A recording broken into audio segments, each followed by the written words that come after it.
Hey friends, if you wish to install WMI SNMP provider on your Windows 11 computer, then please watch this video. I will guide you through the procedure. So it's not very difficult to solve it. Here's the process. Right click on the start button and select settings from the menu, and then go to the system tab on the list on the left hand side.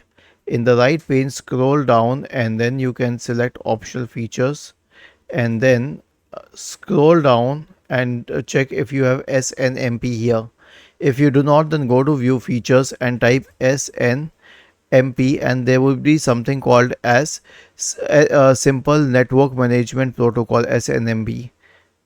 Check this one and also check the WMI SNMP provider. You need both of them. Click on next and then click on add.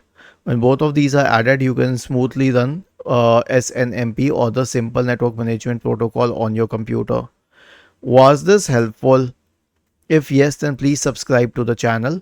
If not, then let us know in the comment section of the video on how we could help you further. Thank you for watching this video and have a nice day.